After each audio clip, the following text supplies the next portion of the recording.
लेकिन supreme court का ये फैसला जिस पर अब रिएक्शन भी आने शुरू हो गए। कांग्रेस के सांसद और AMU court member Imran Pratapgarhi ने कहा है कि उम्मीद है कि आगे 3 जजों की बेंच का फैसला भी पक्ष में ही आएगा। सुनते हैं।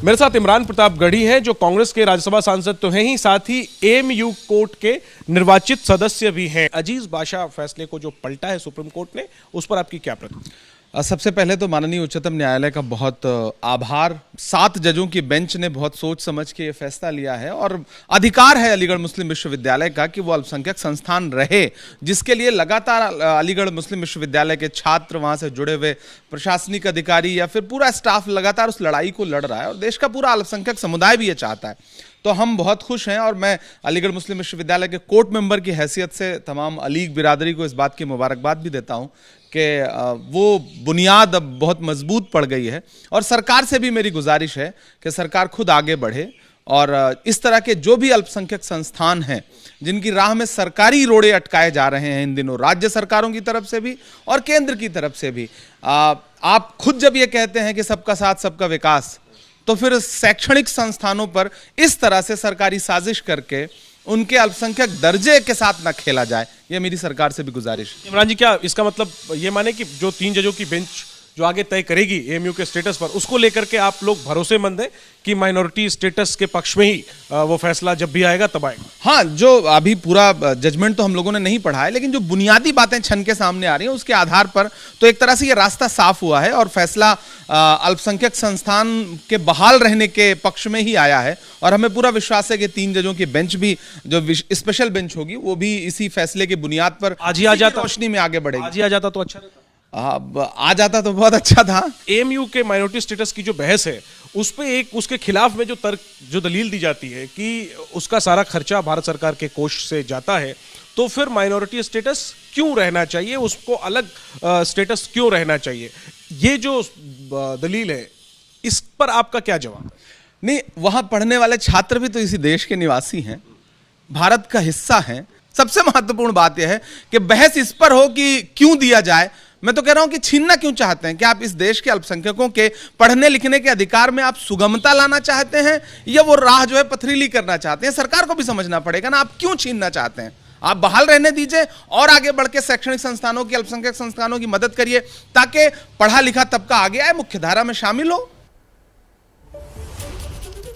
तो इमरान प्रतापगढ़ी को आपने सुना और वो ये कहते हुए भी दिखाई दे रहे थे कि सरकारों को भी समझना चाहिए और इस तरह यूनिवर्सिटीज के खिलाफ जो साजिशें होती हैं, जो उनके दर्जे छीनने को लेकर, उस पर भी रोक लगनी चाहिए। बहरहाल देखिए, उम्मीदें बढ़ी हैं। कोर्ट का ये फैसला किस तरीके से उम्मीद बढ़ाता है, जो इंतजार कर रहे थे कि आखिर कोर्ट की तरफ से आज, हालांकि फैसला आने की उम्मीद की जा रही थी, पर कोर्ट ने रास्ता भले ही साफ किया हो, लेकिन आगे 3 नई जजों की बेंच को ये मामला बढ़ा दिया है।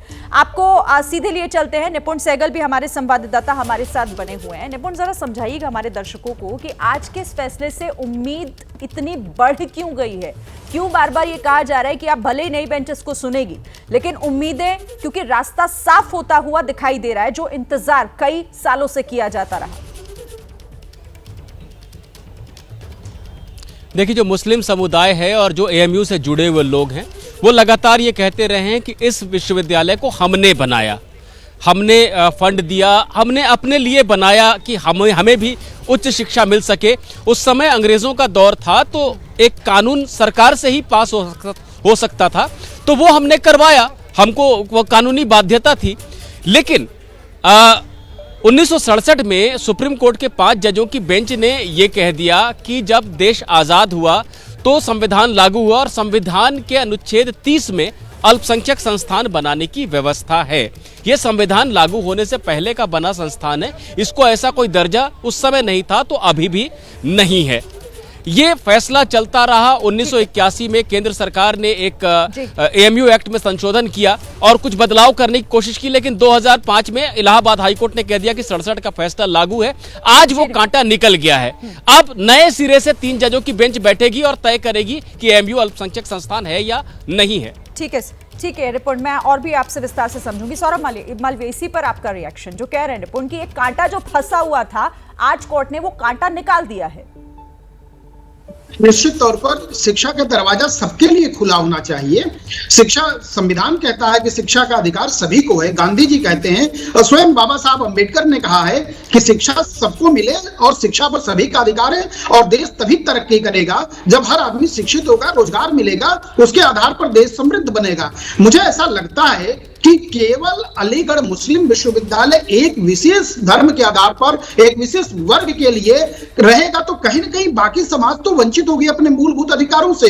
मुझे ऐसा लग रहा है कि वहां रहने वाले लोग, वहां पढ़ाने वाले लोग, SC ST का जो प्रोविजन है कि नियुक्तियों में, सरकारी नियुक्तियों में कि 4, 6 और 3 का जो अनुपात है, इसको कहां से पूरा करेंगे? मुझे लगता है कि जरूर इस विषय पर सरकार को ध्यान देनी चाहिए। और उस समय अलीगढ़ मुस्लिम विश्वविद्यालय की स्थापना जब हुई थी तो वह कालखंड, वह दौर एक ऐसा था जब आवश्यकता थी। आज का दौर अलग है और कोई भी वर्ग, कोई भी विशेष समुदाय कुछ चीज को बना देता है और सरकारी संसाधनों पर सरकार सौरभ मालवीय जो एसजेड जाफरी साहब भी कर रहे थे और कह रहे थे कि अब नए पैरामीटर के साथ नई बेंच इस मामले को सुनेगी और इसीलिए उम्मीद काफी बढ़ती हुई दिखाई दे रही है। बहुत शुक्रिया आप सभी का इस बड़ी खबर पर हमसे बातचीत करने के लिए, तमाम जानकारी हम तक पहुंचाने के लिए।